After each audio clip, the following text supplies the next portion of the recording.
Hi friends, welcome back to pro trader Telugu channel. So ఇవాళ మార్కెట్స్లో మంచి సాలిడ్ స్టెబిలిటీ అనేది కనపడింది యాక్చువల్గా. అండ్ కొన్ని స్టాక్స్లో అయితే యాక్చువల్గా 3%, 4% కూడా అప్ మూవ్ రావడం జరిగింది ఫ్రెండ్స్. అండ్ ఒక్కసారి క్విక్గా 1-2 మినిట్స్లో ఇవాళ బ్యాంక్ నిఫ్టీ చూసి తర్వాత కొన్ని స్టాక్స్ కూడా చూద్దాము. And from today I will try to expand this sessions యాక్చువల్గా. అంటే వీలైనంత వరకు స్టాక్స్ అంటున్నాను కదా, సో ఆబ్వియస్గా కొంచెం డేటా మనందరికి యూజ్ అయ్యేది కొంచెం షేర్ చేస్తాను friends. And coming to Nifty, ఇవాళ నిఫ్టీ కనుక చూస్తే ఇది ఫ్లాట్, కానీ ఫ్లాట్ అంటే చాలా చాలా ఇంపార్టెంట్ యాక్చువల్గా ఇవాళ.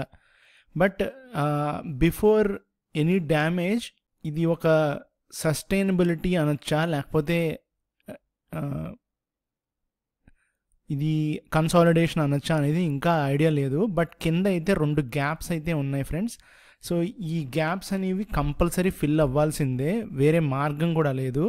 ఈ ఫస్ట్ గ్యాప్ వచ్చేసి మనకి ఈ ఏరియాలో ఉంది, ఇది 23,300 నుంచి 23,000 వరకు. అండ్ సెకండ్ గ్యాప్ 22,500 దాకా ఉంది ఫ్రెండ్స్. ఓకే, సో ఈ 2 పక్కా అనమాట.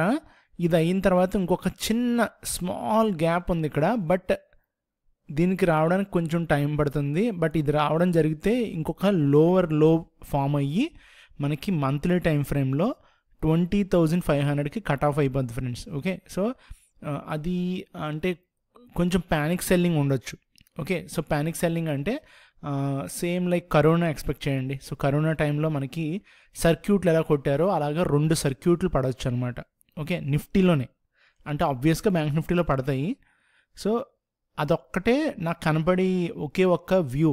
ఓకే, అంటే గ్లోబల్గా ఏదో ఒక సిచ్యువేషన్ అనేది తీసుకొస్తారు, చైనా యుఎస్ కానీ, లేకపోతే చైనా ఇండియా కానీ, లేదా ఆల్రెడీ ఎగ్జిస్టింగ్ తారీఫ్ వార్ ఏదన్నా ఎవరన్నా అఫెండ్ చేయడము, ఏదైనా డిఫరెంట్ కైండ్ ఆఫ్ ఇష్యూని తీసుకురావడమో తారీఫ్స్లో, అలాంటిది ఏదైనా రావడం, లేదా కొంచెం ప్యానిక్ తీసుకురావాలంటే యుఎస్ రెసిషన్లోకి వచ్చింది. సో దానివల్ల చాలా ఇంపాక్ట్ ఉంటుంది గ్లోబల్ ఐటీకి అనేది ఇంకా లాస్ట్ ఆప్షన్ అనమాట. ఓకే, క్రూడ్ ఆయిల్ కానీ గోల్డ్ కానీ అంత ఇంపాక్ట్ రాదు. అండ్ ఇండియాలో పొలిటికల్గా కూడా నాకేం కనబడట్లేదు, ఎక్సెప్ట్ ఇప్పుడు కరెంట్ జరుగుతున్న వార్ ఒకటి ఉంది. సో పీఓకే కనుక ఆక్యుపై చేస్తే వేరేలా ఉంటుంది సిచ్యువేషను. వార్ కనుక ఎక్స్పాండ్ అయితే, రేపటి నుంచి వార్ కనుక ఎక్స్పాండ్ అయితే, సో ఆబ్వియస్గా అది ఎకానమీకి నెగిటివే కాబట్టి ఆ ఇంపాక్ట్ ఎఫ్ఐఎస్ మనకి రేపటి నుంచే చూపిస్తారు. ఓకే, మార్కెట్లో. ఓకే, సో సంథింగ్ లైక్ 2% కానీ 3% కానీ కొడతారు, లేదా అది సివియర్ ఇంపాక్ట్ అని వాళ్ళకి తెలిస్తే సర్క్యూట్లు కూడా మనము చూస్తాం. ఓకే, సో దానివల్లనే మనకి ఈ వీక్లీ టైం ఫ్రేమ్ మీద మళ్ళీ చూపిస్తున్నాను. ఇది ఒక బౌన్స్ అయితే అయ్యింది. ఓకే, మళ్ళీ రిపీట్ చేస్తున్నాను, ఒక బౌన్స్ అయితే అయిపోయింది. సో ఇదేమి ఇక్కడ హైడ్ చేసేది ఏం లేదు, ఇక్కడ ఎవరన్నా సరే డ్రా చేయొచ్చు ఫిబొనాచి, అండ్ ఎవరన్నా కూడా సపోర్ట్ రెసిస్టెన్స్ లైన్స్ డ్రా చేసుకోవచ్చు. ఇదేం nothing secret, it's a open thing. మీరు ఇక్కడ చూసారు కదా 38.2% వరకు బౌన్స్ అయింది. నేను ఒకసారి అంతకుముందు వీడియోలో 1 వీక్ అయినట్టు అని చెప్పి 24,300 పైన మనకి క్లోజ్ అయితే చాలా స్ట్రాంగ్గానే అనుకున్నాం కదా. ఇప్పుడు అలాగే క్లోజ్ అయింది కూడా, కానీ ఎలా క్లోజ్ అవుతున్నాయి చూస్తున్నారు కదా. ఇది డోజీ, ఇప్పుడు ఈ వీక్ క్యాండిల్ కూడా డోజీ ఉంది. సో ఇదంతా ఎందుకు అంటే యాక్చువల్గా క్యాండిల్ స్టిక్స్ ఇదంతా నథింగ్ ఫ్రెండ్స్. ఓకే, మార్కెట్ నడిచేది న్యూస్ మీదే. మళ్ళీ చెప్తున్నా, స్టాక్ మూవ్ అవుతుందంటే స్టాక్ సంబంధించిన న్యూస్ వల్ల మూవ్ అవుతుంది, అంటే ఎక్విజిషన్స్ కానీ అలాగా. సో అదంతా వేరే వీడియోలో చెప్తాను, ఇప్పుడు మళ్ళీ నాకు మిక్స్ చేయడం ఇష్టం లేదు. సో సింపుల్, ఇక్కడ మీరు అర్థం చేసుకోవచ్చు, ఇది ఇండెక్షన్ క్యాండిల్ వీక్లీ టైం ఫ్రేమ్లో ఫామ్ అవుతుంది. రేపు ఎల్లుండ ట్రేడింగ్ డేస్ ఉన్నాయి. ఓకే, ఎఫ్ఐఎస్కి గనక, మళ్ళీ చెప్తున్నా, ఎఫ్ఐఎస్కి గనక సినారియో బ్యాడ్ అనిపిస్తే సెల్లింగ్ స్టార్ట్ అవుద్ది ఫ్రెండ్స్. ఓకే, సివియర్ సెల్లింగ్ ఉంటుంది. ఆ సెల్లింగ్ ఎలా ఉంటుంది అంటే ఇలా ఉంటుంది, ముందే చెప్తున్నా. ఓకే, ఇందుట్లో మీరు ఊహించుకోవచ్చు, ఇది ఒక మంత్లీ క్యాండిల్ అయితే జూన్ మిడ్ వరకు కొట్టుబడి దొప్పుతారు. ఓకే, సో ఇది ఒక సపోర్ట్. ఒక సపోర్ట్ అంటే ఇది స్ట్రాంగెస్ట్ సపోర్ట్, ఇయర్లీ సపోర్ట్ అని చెప్పొచ్చు, ఎందుకంటే వీక్లీ టైం ఫ్రేమ్ మీద ఉంది కదా.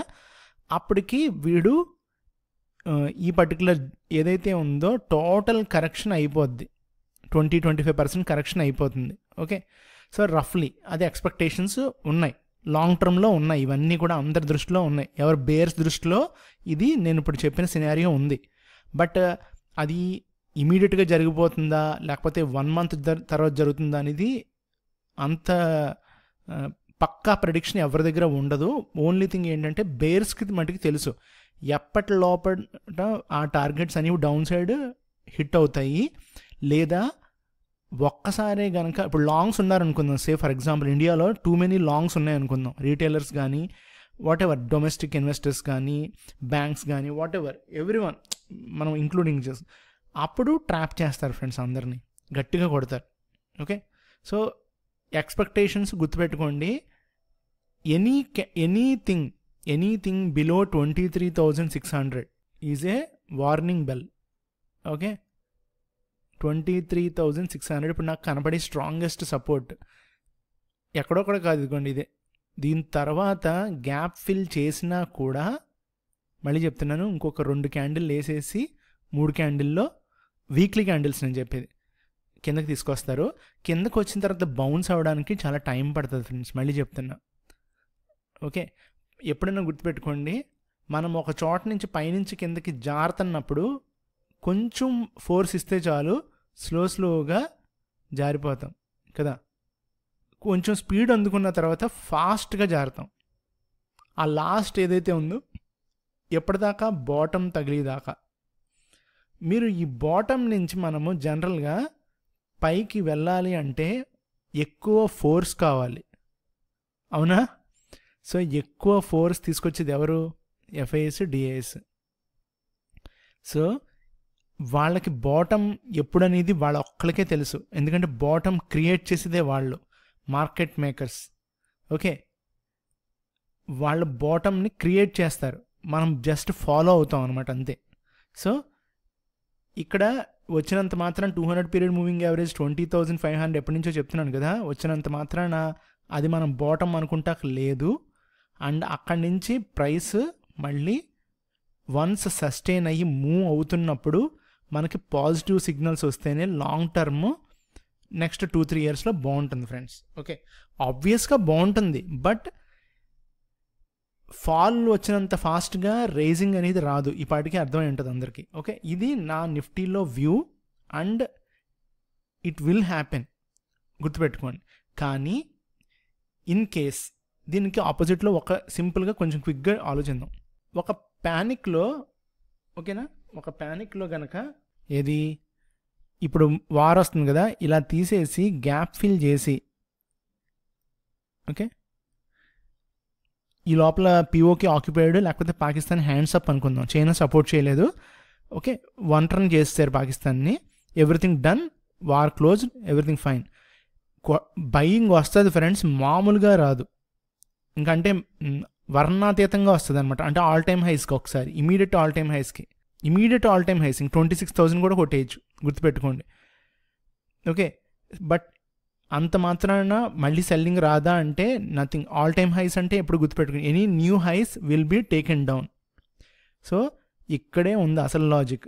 మనం ఇప్పుడున్న సిచ్యువేషన్లో 24,500 పైనుంచి ఇంకా మనకి మార్కెట్ స్ట్రెంగ్త్ తీసుకుంటూ ఉంటుంది, ఎప్పటిదాకా ఆల్ టైమ్ హైస్ వరకే తీసుకుంటుంది, దాని తర్వాత మళ్ళీ కరెక్షన్ వస్తుంది, ఆబ్వియస్గా రావాల్సిందే.